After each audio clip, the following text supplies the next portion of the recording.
राम जय राम जय जय राम।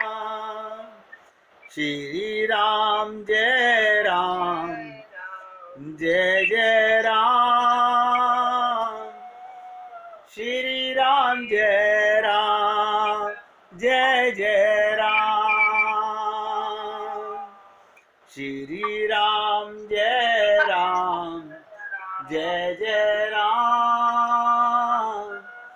श्री राम जय राम जय जय राम।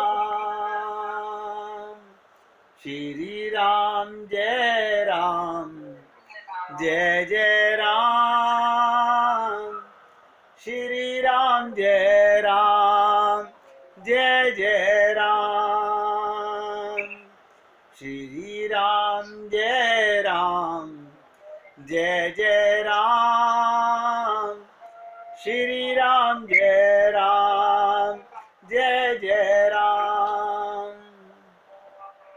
भगवान श्री राम कहते हैं, हे प्रिय पतिव्रत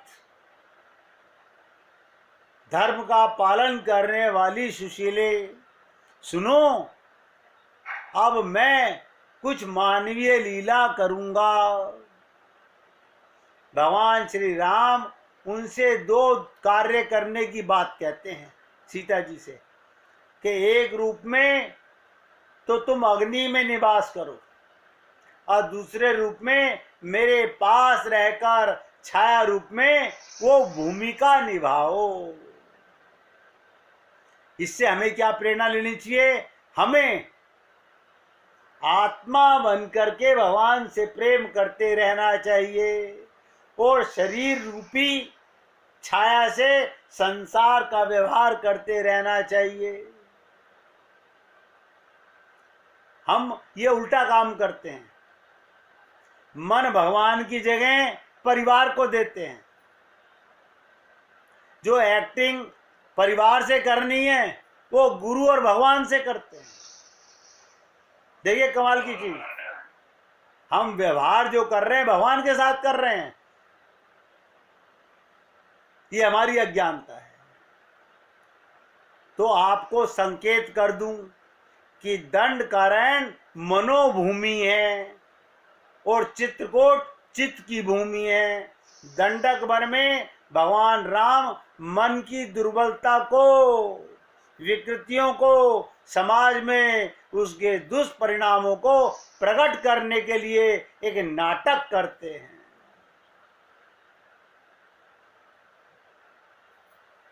और हमने आपसे अनेक बार निवेदन किया, जहां जहां मन जा लग जाई सो सब माया जानो भाई। इसका अभिप्राय ध्यान से सुनिएगा, अब पूरी ताकत लगा के समझने का प्रयत्न कीजिए। इसका अभिप्राय क्या? यही कि भगवान राम का चरित्र यहाँ पर अनुकरणीय नहीं है। नोट कर लो इस बात को, हमें भगवान की लीला को, भगवान की क्रिया को नहीं मानना। क्या बताओ? हमें सोने के मृग के पीछे नहीं भागना।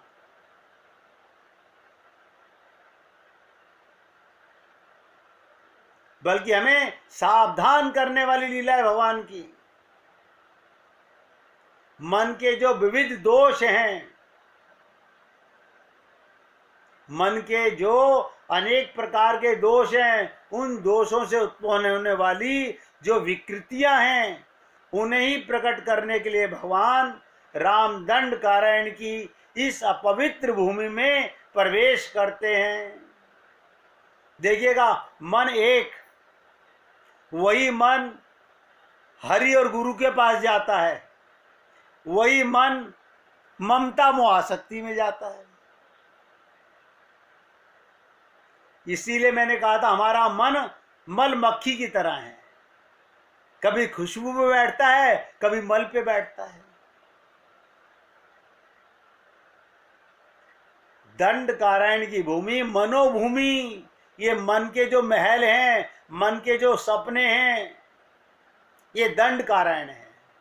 इसे दंड मिलेगा।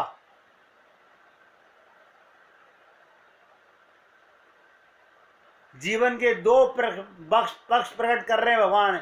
एक पक्ष तब जब शूर्पणखा आती है, जब भगवान राम के पास शूर्पणखा आई तो उन्होंने एक पक्ष प्रकट किया, और दूसरा तब जब मारीच आता है। ध्यान दीजिएगा, दोनों नकली वेश बना करके आए। शूर्पणखा कुरूपा थी, राक्षसनी थी, अपूर्व सुंदरी बन करके आई, और मारीच सोने का मृग बन करके आया। और मैं उम्मीद करता हूं आप लोग बहुत एकाग्रता से सुन रहे होंगे।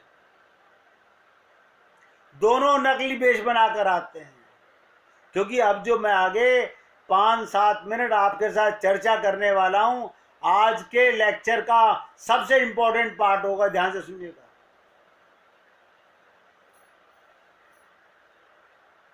दोनों ही जीवन के बहुत बड़े प्रलोभन हैं।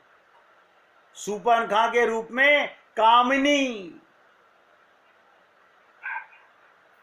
सुंदर बन के आ रही है, और स्वर्ण का मृग बन करके मारीच जो आया वो कांचन है। सारे संसार का मन कहां फंसा हुआ है? मैंने आपसे एक दिन कहा था, कामिनी और कांचन दोनों लंका से आते हैं।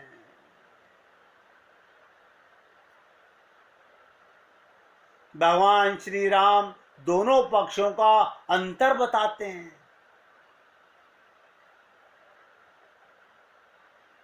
पहले सौंदर्य का आकर्षण आया। कौन आई? शूर्पणखा आई। हमारे सामने कोई अपूर्व सुंदर चीज आ जाए, हमें उसमें भगवान का दर्शन नहीं हो रहा, तो इसका मतलब हम कामनी के गुलाम हो गए, और हमारे को झूठा सोने का मृग, माया का मृग, ये कांचन का काम करता है, धन का काम करता है, प्रलोभन का काम करता है। ये लोभ है और वो काम है। दोनों ही मैंने कहा लंका से आते हैं। पहले सौंदर्य का आकर्षण आया, उसके बाद में स्वर्ण मृग का प्रलोभन आया। पहले सुंदरता आई नकली, उसके बाद नकली प्रलोभन सोने का मृग बन करके आया। भगवान, हम सबके जीवन में हाल है। भगवान राम दोनों पक्षों को अंतर बताते हैं। पहले पक्ष में ये बताते हैं, ध्यान से सुनो, कैसी मन स्थिति होने पर चाहे कामनी का प्रलोभन हो या कांचन का प्रलोभन हो, उस पर विजय प्राप्त की जा सकती है। ना कामनी में फंसना है और ना ही कांचन में फंसना है। और दूसरे पक्ष द्वारा ये प्रकट करते हैं कि किन परिस्थितियों में व्यक्ति उन दुर्गुणों से पराजित होकर दुख भोगता है। आप और हम लोग अगर सच्ची बात को समझना चाहें, हम अब तक जो दुख भोग रहे हैं, इन दो के ही कारण है। इन्हीं से हमारी जितनी डिमांड होंगी, कामनी और कांचन से मतलब रखेंगे। एक काम और एक लोभ है। तो पहला पक्ष है, शूर्पणखा आती है, और भगवान के सामने, ध्यान सुनिएगा, दोनों पक्षों की चर्चा करने वाला हूं मैं आपके साथ में, और ये बहुत गहराई से सुनना पड़ेगा। पहला पक्ष, भगवान राम के सामने शूर्पणखा आती है और भगवान के सामने विवाह का प्रस्ताव रखती है। और वो कितने, ध्यान दें, हमारा मन कहां फंसता है? दो ही जगह, कामनी में या कांचन में। भगवान राम से क्या कहा उसने? मन अनुरूप पुरुष जग माही, मेरे बराबर, मम अनुरूप, मेरे बराबर सुंदर कोई नहीं है संसार में। देखिए कमाल की चीज, शूर्पणखा कह रही है मम अनुरूप पुरुष जग माही, मेरे समान सुंदर मुझे कोई पुरुष नहीं मिला अब तक। मतलब भगवान पे रियायत कर रही है कि तुम अच्छे तो हो मगर मेरे समान सुंदर तुम भी नहीं हो। देखो कमाल की चीज है। और क्या कहती है, देखूं खोज लोक तिहु नाही, मैंने तीनों लोकों में खोज मारा, मुझे मेरे जितना सुंदर मेरे मुकाबले का पुरुष तो कोई अब तक मिला नहीं। फिर ताते अब लगी रही कुंवारी, ये शादीशुदा थी, इसके पति को रावण ने ही मारा था। और क्या कह रही है भगवान राम से, ताते अब लगी रही रहूं कुंवारी, और मनु माना कछु तुम्हारी निहारी, मन में मान लेती हूं चलो तुम में भी काम चला लूंगी तुम्हारे से।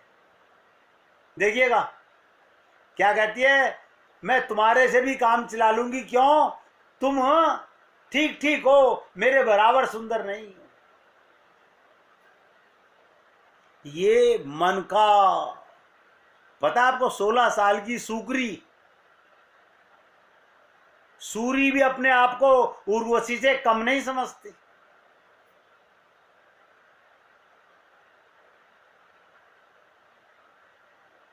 तो क्या कहती है, मेरे अनुरूप पुरुष जगत भर में नहीं है, यानी मेरा रूप जो है सबसे सुंदर है। मैंने तीनों लोगों को खोज कर देखा, इसी से अब तक कुंवारी रही मैं, अब तुमको देखकर कुछ चित्त ठहरा है, तसल्ली हुई है कि चलो ना से हाँ से ही शादी तो करनी है।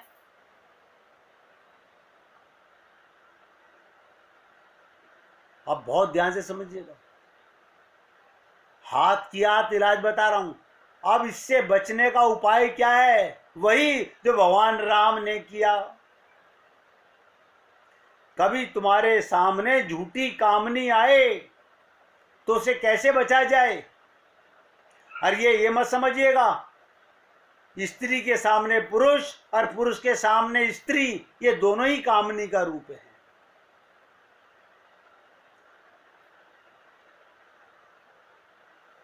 भगवान राम ने क्या किया, शूर्पणखा लंका से आई है और लंका साक्षात देह नगर है, और सीता जी कौन है, विदेह नगर से आई हैं, विदेही नगर की आई हैं। और लंका में रहने वाले, इसका मतलब ध्यान से सुनो, जो व्यक्ति अपने को देह मानता है, शरीर मानता है, मैं नहीं कहूंगा आप अपने आप फैला लीजिएगा हम कहाँ रहते हैं, जरा शब्दों में बोल के बताइएगा। जो अपने को देह माने वो विदेही नगर का होगा या लंका नगर का होगा।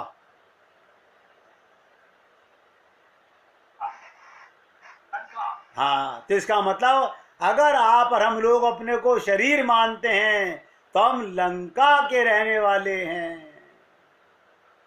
तो भगवान राम ने शूर्पणखा की बात सुनकर किसकी ओर देखा, देखिएगा विचित्रता समझिएगा। हमें क्या इलाज करना है, सीतई चितई, सीता जी की ओर देखा, अपूर्व सुंदरी बनकर के शूर्पणखा सामने खड़ी है, और भगवान भक्ति की ओर देख रहे हैं, सीता की ओर, वैदेही की ओर देख रहे हैं, यानी देह की ओर नहीं देख रहे। अर्थात जब देह का आकर्षण सामने आए तो वैदेही की ओर दृष्टि डालें। लिखो, ये कसौटी बता रहा हूं, जब देह का आकर्षण सामने आए तो वैदेही की ओर दृष्टि डालें। सीता जी वैदेही हैं और शूर्पणखा मूर्तिमती देहवाद की प्रतीक है। तो जब देह का आकर्षण सामने आया तो वैदेही की ओर देखा भगवान राम ने, और देखने के साथ साथ शूर्पणखा को क्या कहा, देखिएगा, साथ साथ शिक्षा लेते जाइए। सीतई चितई कही प्रभु बाता, अहि कुमार मोर लघु भ्राता। जैसे तू कुमारी है, मेरा छोटा भाई भी कुंवारा है। भगवान राम ने कहा सीता जी की तरफ देख करके, उसकी तरफ देखा भी नहीं, अर्थात लक्ष्मण के पास जाओ। अब आप और हम लोग सोचें कि भगवान लक्ष्मण के पास क्यों भेज रहे हैं। आप सोचिए, चौपाई में कहा अहि कुमार, जैसे तू कुमारी है ना, भगवान को तो पता है तू क्या है, ऐसे ही ये भी कुमारा है। अर्थात लक्ष्मण के पास कहा कि तुम्हें जाना हो तो लक्ष्मण के पास जाओ। इसका आध्यात्मिक तात्पर्य ध्यान से सुनिएगा। अगर आकर्षण से बचना हो, कामनी से बचना हो, तो दो माध्यम हैं। क्या? एक, भगवान ने सीता की ओर देखा। सीता कौन है? भक्ति रूपा है, शांति रूपा है। या तो मन की सोच भगवान की भक्ति की तरफ जाए, या लक्ष्मण कौन है? वैराग्य है। यानी सुंदरता को देखकर दो तरफ हमारे मन के भाव जाना चाहिए, या तो भक्ति की ओर, विदेही की ओर, या जाना चाहिए वैराग्य की ओर। सीता जी मूर्तिमती भक्ति हैं और लक्ष्मण जी मूर्तिमान वैराग्य हैं। भगवान राम ने भक्ति की ओर देखा और वासना को, कौन है ये? कामनी माने वासना, वासना को वैराग्य के पास भेज दिया।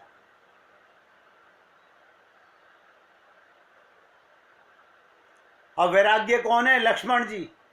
अब आप सोचेंगे तो लक्ष्मण जी क्या करते हैं? वो तुरंत शूर्पणखा उछल करके लक्ष्मण जी के पास पहुंच गई। जब शूर्पणखा ने जाकर कहा तुम्हारे भाई ने मुझे तुम्हारे पास भेजा है, तुम मुझसे विवाह कर लो, तो लक्ष्मण जी ने बचने की दूसरी कला का प्रयोग किया। भगवान राम ने बचने का उपाय, एक निगाह सीता की तरफ, एक वैराग्य की तरफ। लक्ष्मण जी ने क्या प्रयोग किया बचने का? भगवान राम ने सीता की ओर देखा था, लक्ष्मण जी ने किसकी ओर देखा?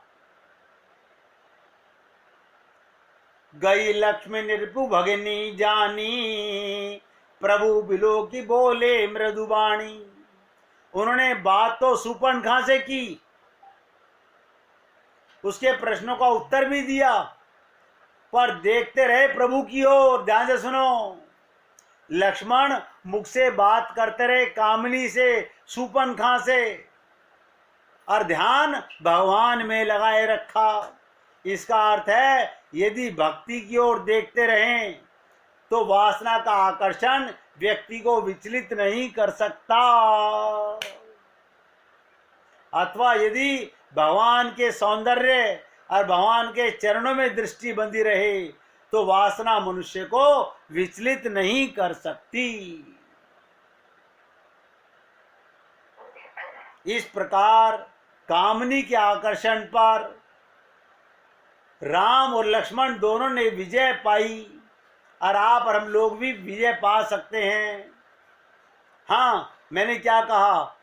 आप जिसमें भगवान का रूप देख रहे हैं, राधा का, लक्ष्मी का, सीता का रूप देख रहे हैं, वो पूजनीय भी है, वंदनीय भी है, और वो प्रेम के लिए भी है। इस प्रकार कामनी का आकर्षण पर दोनों ने विजय प्राप्त की। पर यह समझना भूल होगी, एक बार काम पर विजय प्राप्त कर लेने से, प्रलोभनों को जीत लेने से फिर कोई भय नहीं रह जाता। क्या मतलब? शूर्पणखा अकेली नहीं है, वे निराश होकर चुप नहीं बैठती, उसके पास अगणित साधन हैं जिनके माध्यम से वो बदला लेने की चेष्टा करती है। कहाँ जाती है शूर्पणखा?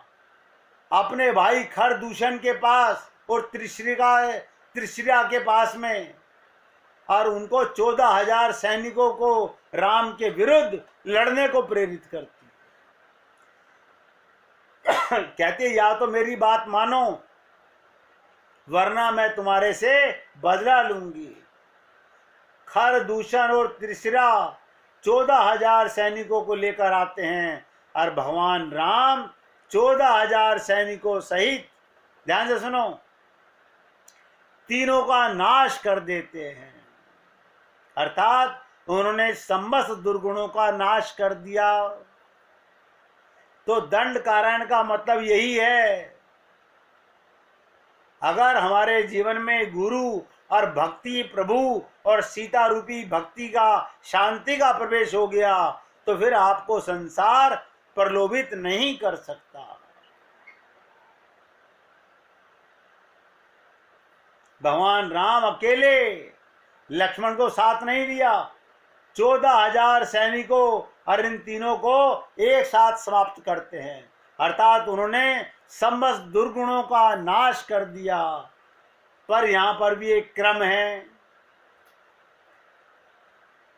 वो क्रम सुनने से पहले जो हम कल की बात कर रहे थे, भरत जी का प्रसंग, देखिए यहां मैं इसको रोक रहा हूं। क्यों रोक रहा हूं? कि एक साथ आपको बहुत कुछ सुना दूंगा तो हम भूलने वाले हैं, तुरंत भूल जाएंगे कि क्या बताया गया था। मैंने अब तक आपसे कहा कि शूर्पणखा कामिनी, मारीच सोने का मृग बनकर के आया, एक कंचन और एक कामिनी बनकर के आया। तो भगवान ने कामिनी के ऊपर कैसे विजय प्राप्त की? एक तरफ भक्ति की ओर देखा और दूसरी तरफ लक्ष्मण वैराग्य की ओर देखा। और लक्ष्मण ने क्या विशेषता की? बात तो करी शूर्पणखा से, लेकिन अपनी दृष्टि भगवान की ओर रखी। तो कहने का तात्पर्य, अगर जीव चाहे तो सारी बुराइयों पर विजय प्राप्त कर सकता है। अगर चाहे, आप और हम लोग केवल सुन के सोचें कि हमारी बुराइयां मर जाएं, ये पॉसिबल नहीं है। जैसे शरीर का रोग मिटाने के लिए दवा का सेवन करना पड़ता है, इसी प्रकार ये जो मन के रोग हैं, काम, क्रोध, लोभ, अब काम पर लोभ पर चर्चा चल रही है। जैसे ही शूर्पणखा की इच्छा पूरी नहीं हुई, उसका लोभ पूरा नहीं हुआ, तो उसमें क्रोध आ गया, लड़ने मरने को तैयार हो गई।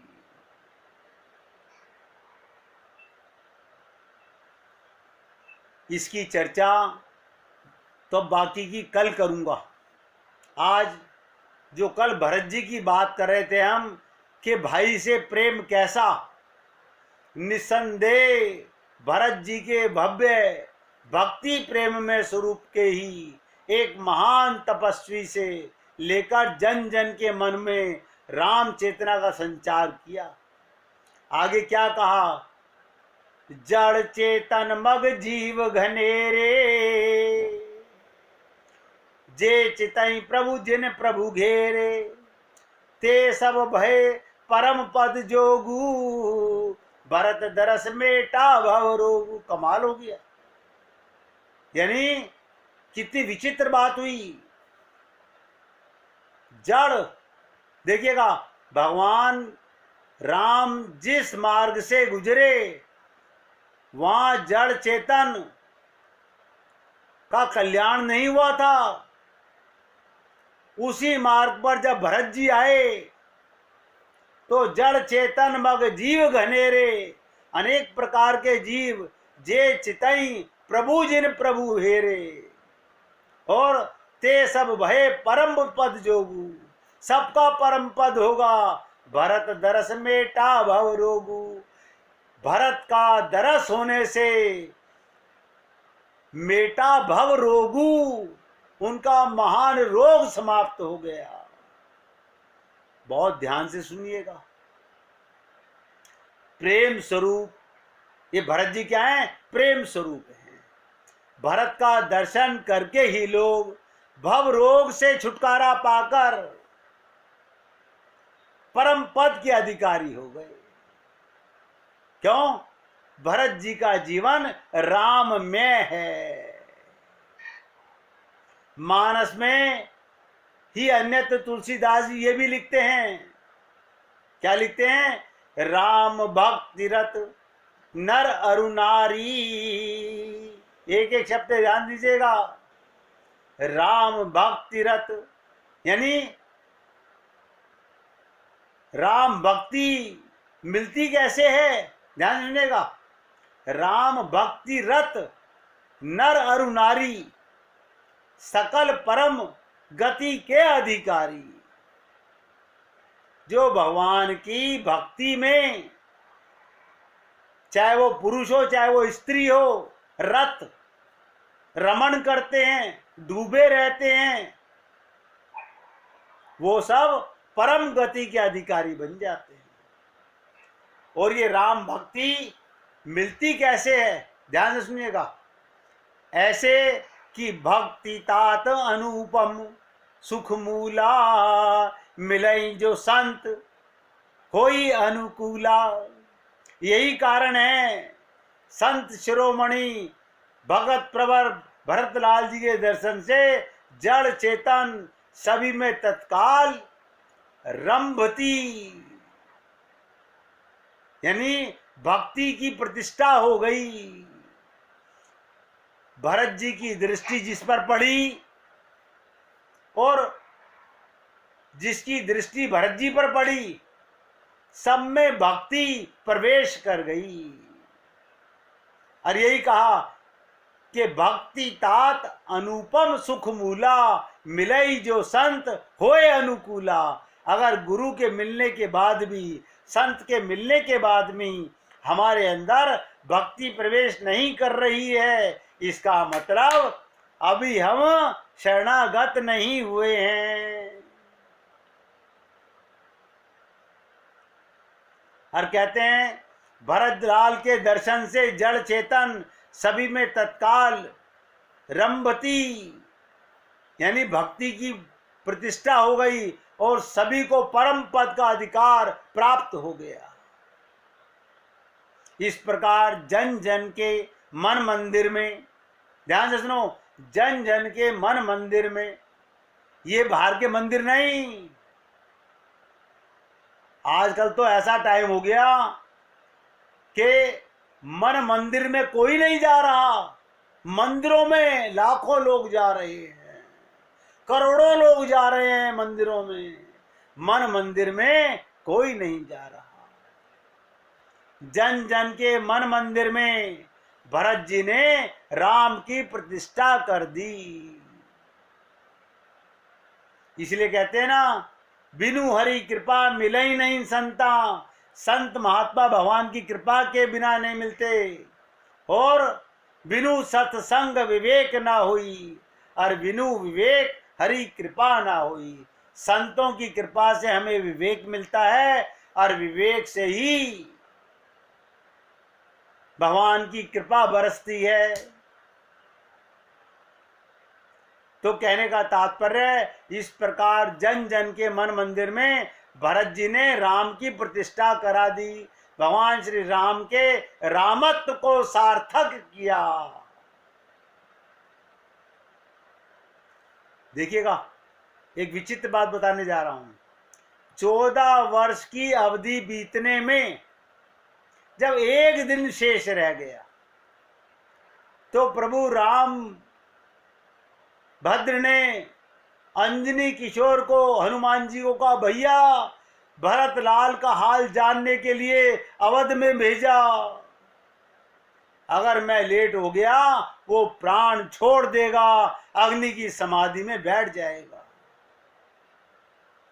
और हनुमान जी ने वहां जाकर भरत जी को जिस रूप में देखा, उसे देखकर उन्हें लगा ये तो ऋषि स्वरूप में श्री राम प्रेम ही मानो मूर्तिमान होकर विराजमान है।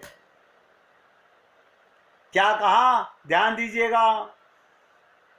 क्या देखा हनुमान जी ने वहां पर? भरत जी कैसे बैठे हुए थे? बैठे देखी कुशासन, जटा मुकुट कृष गात, राम राम रघुपति, जपत स्त्रवत नैन जल जात। आंखों से माला बह रही है। भगवान के नाम की माला चल रही है। इसलिए आप लोगों से हाथ जोड़ के निवेदन करता हूं, दिखावा मत करो। 1 मिनट भक्ति करो, मगर मन से करो। एक बार भगवान का नाम लो, मगर हृदय से नाम लो। ये बाहर के दिखावे से भगवत प्राप्ति नहीं होती है, सिर्फ धोखा है अपना। और आप और हम लोग धोखे में प्रवेश कर चुके हैं। कल फिर से आगे चर्चा करेंगे। आज सत्संग को यहाँ विराम देता हूँ। तो चर्चा करते हैं। श्री